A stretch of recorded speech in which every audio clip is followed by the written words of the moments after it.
Le livre du ciel, tome 17, 11 juin 1925. Ne pas accomplir la volonté de Dieu est le plus grand des maux. La volonté divine équilibre les attributs de Dieu et promeut l'équilibre chez l'homme. Je sentais mon pauvre esprit immergé dans la très sainte volonté de Dieu.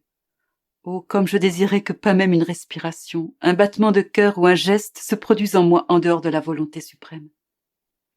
Il me semblait que tout ce qui est réalisé en dehors de la volonté divine nous fait perdre une nouvelle beauté, une nouvelle grâce, une nouvelle lumière, et nous rendit semblables de notre Créateur. Alors que Jésus veut que nous soyons semblables à notre Créateur en toutes choses. Et de quelle meilleure façon pouvons-nous lui ressembler, sinon en recevant en nous la vie suprême de sa très sainte volonté? Elle nous apporte les traits du visage de notre Père céleste. Elle nous fait atteindre en totalité le but de la création. Elle nous entoure de manière à nous garder beaux et saints tels que Dieu nous a créés. Elle nous donne une beauté, une lumière et un amour toujours nouveaux qui ne peuvent être trouvés qu'en Dieu.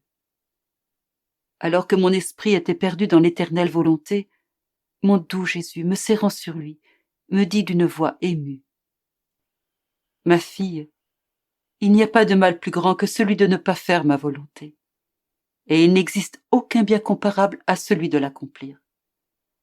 Aucune vertu ne peut égaler l'accomplissement de ma volonté. Le bien que l'âme perd en ne l'accomplissant pas est irremplaçable. Et c'est seulement en y revenant qu'elle peut trouver remède à ce mal et que peuvent lui être ramenés les biens que notre volonté avait décidé d'accorder à la créature. C'est en vain que les créatures croient que du point de vue des œuvres, des vertus et des sacrifices, elles peuvent faire mieux en dehors de ma volonté.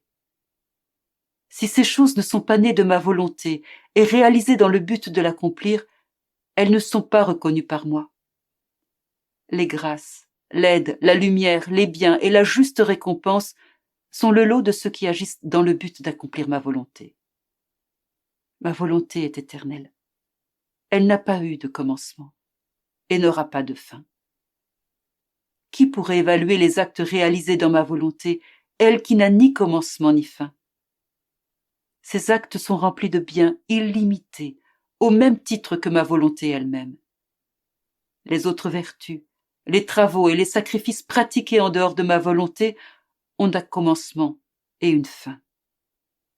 En tant que choses périssables, quelles récompenses peuvent-elles se mériter?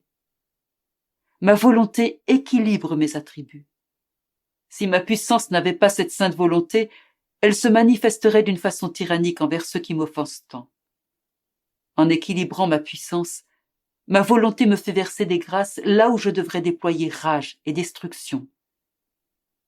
Si ce n'était de ma volonté qui lui donne une vie sans cesse renouvelée, ma sagesse ne manifesterait pas autant d'art et de maîtrise dans ses œuvres. Ma beauté serait pâle et sans attrait si elle n'était pas soutenue par la volonté éternelle.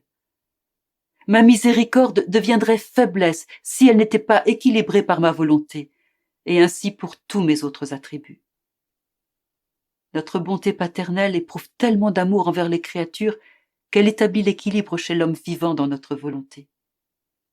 Puisque l'homme est issu de la volonté suprême, il était juste que celle-ci se fasse la vie et l'équilibre de tout ce qui le concerne et lui donne la ressemblance avec son Créateur.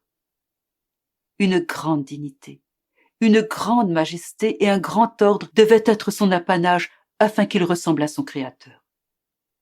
La cause de tant de travaux possiblement bons dans lesquels l'équilibre et l'ordre n'apparaissent pas se situe dans le manque d'accomplissement de ma volonté. Au lieu de susciter l'admiration, ces travaux déçoivent. Au lieu de répandre de la lumière, ils engendrent de la noirceur. Tout ce qui est bon provient de ma volonté. Sans elle, les actes ne sont bons qu'en apparence. Ils sont sans vie pour ne pas dire qu'ils sont empoisonnés et qu'ils empoisonnent ceux qui les font.